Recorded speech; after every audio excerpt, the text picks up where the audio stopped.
আমরা এই মুহূর্তে আছি আলিয়া ইউনিভার্সিটি নিউ টাউন ক্যাম্পাসে। কিছু চাঞ্চল্যকর তথ্য আপনাদের সামনে তুলে ধরতে চাইছি আমরা। সর্বপ্রথম আমরা জানতে চাইবো আপনার পরিচয়। হ্যাঁ, আমার নাম মাসুদ রানা। আমি আলিয়া ইউনিভার্সিটির বায়োলজি ডিপার্টমেন্টের পিএইচডি স্কলার। হ্যাঁ, আসলে আমার এখানে ৩.৫ বছর হচ্ছে। আমি ডক্টর শেখ কবিতা, বায়োলজি ডিপার্টমেন্টের তিনি professor, assistant professor. Doctor Sheikh Kabita. উনার আন্ডারে আমি ৩.৫ বছর ধরে পিএইচডি করছিলাম। এবং পিএইচডির কাজ মানে কি? পিএইচডি করছিলাম না। তিনি আমাকে বিভিন্ন রকম পার্সোনাল কাজে মানে আমাকে ইউজ করত। হ্যাঁ? এবং কিরকম কাজ? তার বাজারহাট করা, তার ছেলেকে স্কুল থেকে নিয়ে আসা, তার ছেলেকে ল্যাবে ঢুকিয়ে ওয়ার্কিং আওয়ার এর সময় ল্যাবে ঢুকিয়ে নিয়ে গিয়ে ছেলেকে এন্টারটেইনমেন্ট করতে হবে, কার্টুন দেখানো এ করে আরকি। এবার এটা ৩.৫ বছর ধরে চলছিল। যখন আমি বললাম যে, "ম্যাম আমি তো এখানে পিএইচডি করতে এসেছি, আপনার পার্সোনাল কাজ করতে আসিনি। তো আমি ম্যাম এখন পিএইচডি কাজগুলো করি। আমার তো স্কলারশিপও শেষ হয়ে যাবে ৪ বছরের মধ্যে। ৩.৫ বছর অলরেডি হয়ে গেছে। আমার কাজ না করলে আমার ফিন্যান্সিয়াল প্রবলেম হতে পারে।" সেই বলাতে তিনি ইগোতে নেন হয়তো। নিয়ে আমার ফার্স্ট এ স্কলারশিপ বন্ধ করে দেয়। ল্যাবের তালা চেঞ্জ করে আমাকে ল্যাবে ঢুকতে দেওয়া হয় না। তারপরে আমি অথরিটিকে ভিসি রেজিস্ট্রার, ডিন সবাইকে জানাই এবং সেই ক্ষেত্রে তারা ফার্স্ট এ আমার স্কলারশিপটা আমাকে অনেক মানে করার পর দেয়। তারপরে তারপর থেকে আমার ল্যাবে অ্যাক্সেস দেয় না। তারপরে আমি ম্যামকে রিকোয়েস্ট করি, "ম্যাম কাজ করব।" দেয় না। এরকম অবস্থায় আছে এবং গত ৮ বছর মানে ৮ মাস ধরে আমাকে কোনো কাজ করতে দিচ্ছে না। কাজ করতে গেলেই আমাকে ভিসির কাছে ধরে নিয়ে যাচ্ছে। ভিসি আমাকে আচ্ছা করে কোনো সলিউশন দিচ্ছে না। অথরিটি কোনো সলিউশনই দিচ্ছে না আমাকে এবং উল্টে আমাকে বিভিন্ন রকম অ্যালিগেশন দিয়ে করে দিচ্ছে। চারিদিকে যেমন থ্রেড কালচার এর ব্যাপারে আমরা শুনতে পাচ্ছি, এখানেও কি সেরকম কিছু চলছে? হ্যাঁ, অবশ্যই ইভেন অ্যা ডক্টর সালে নামে উনি প্যারিমোহন কলেজের প্রফেসর। তিনি আমাকে আমার ফ্যামিলিকে ফোন করছেন এবং আমাকে ফোন করে বলছেন যে, অ্যা "ডক্টর শেখ কবিতা কে হয় তুই আমার জানিস? তোর ক্যারিয়ার, তোর লাইফ বরবাদ করে দেব। এই পিএইচডি ছেড়ে চলে যা।" এরকম কথা বলছে আমাকে। এবং আমার বাড়ির লোক রীতিমতো মানে একদম ভীত সন্ত্রস্ত। আমাকে বলছে, "তোকে পিএইচডি করতে হবে না। তুই চলে আয় নাহলে কে মেরে দিবে।" আমি জানি না কি হবে। তোর বিপদ হতে পারে। এইসব বলছে। আমার বাবা কিন্তু পেশেন্ট হার্টের। তো উনি তো বিশাল প্রবলেম মানে এতে আছে, টেনশনে আছে। আমি উনাকে নিয়ে খুব চিন্তিত। আমার এভাবে করছেন। আজকের ঘটনা হচ্ছে হ্যাঁ, আবার বলে দিই যে ৮ মাস যাবৎ আমার স্কলারশিপ বন্ধ, কন্টিজেন্সি টাকা বন্ধ, কোন কাজ হয় না, কোন কাজ করতে পারি না। হ্যাঁ, আমাকে একদম হ্যাঁ, আমাকে আনটাচেবল করে রেখেছে এখানে। কোন চাবি চাইলে চাবি দেয় না, কোন করছে না, সিকিউরিটি দিয়ে আটকে দিচ্ছে। আজকে কি হয়েছে? আজকে আমি গেলাম কাজ করব, চাবিটা দেন সিকিউরিটি দিল না। আমি সবাইকে জানালাম যে আমার কাজ করতে হবে। ফিস আমার হ্যাঁ, আমি মাছের উপর কাজ করি, লাইভ ফিশ মানে জ্যান্ত মাছ নিয়ে। আমাদের কি হয়?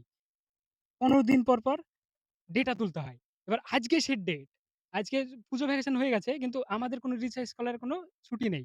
এবং অথরিটিও আগে থেকে কোনো নোটিশই দেয়নি। কিন্তু এইচওডি একটা ডিপার্টমেন্টাল নোটিশ দিয়েছিল। সেই পরিপ্রেক্ষিতে আমি এইচওডি স্যারের কাছে পারমিশন নিতে গেছিলাম লিখিত এবং আমার গাইডের কাছে। গাইড বলল, "তুমি এইচওডির কাছে নাও।" আমি এইচওডি বললাম, এইচওডি দিল না।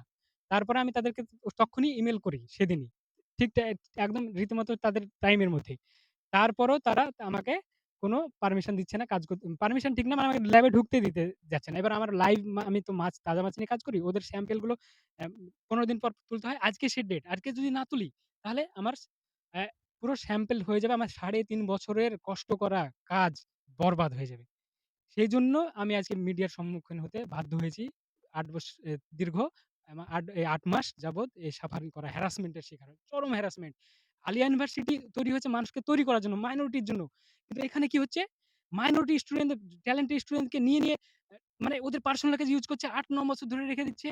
কাজ করতে দিচ্ছে না। আবার কোনো অথরিটির কোনো অ্যাকশন নিচ্ছে মানে কোনো বিচার দিচ্ছে না। কমপ্লেইন করে রেখেছি, কোনো দিচ্ছে না। বলছে, "যা পারিস করে নে।" আমরা তাহলে কোথায় যাবো? একটা মাইনরিটি পুরো সমাজকে ধ্বংস করার জন্য এরা উঠে পড়ে লেগেছে। আমি যা দেখতে পাচ্ছি আমার সঙ্গে যা হচ্ছে, ঘটনা ঘটছে।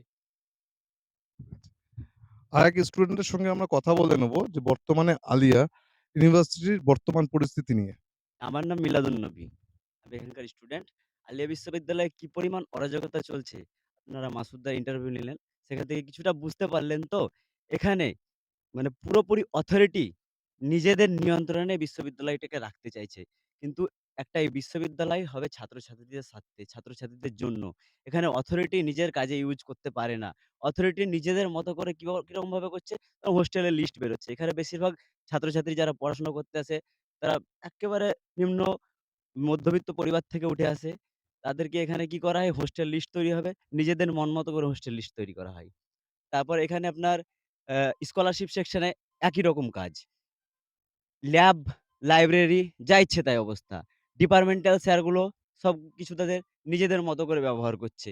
নিজেদের মতো করে টাইম প্রেডিক্ট করছে।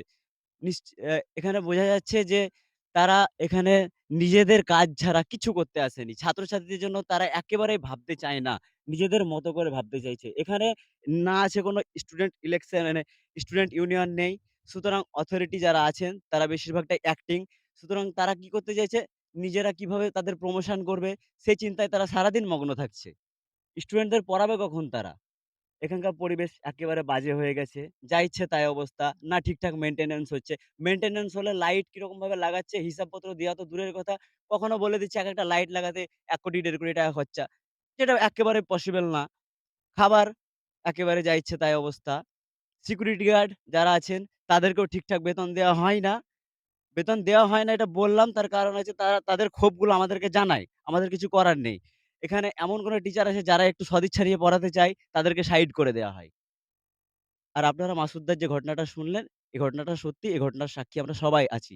এখানে ভিসি স্যার কোন সলিউশন দিতে পারছেন না। রেজিস্ট্রার স্যার কোন সলিউশন দিতে পারছেন না। একজন গাইড তার এত বড় সাহস কি করে হয় যে একজন স্কলারকে তার গবেষণার কাজ থেকে বঞ্চিত করে রাখবে? বটম টু আপ সবার এখানে ইনফ্লুয়েন্স আছে। না হলে এই ঘটনা ঘটতে পারে না।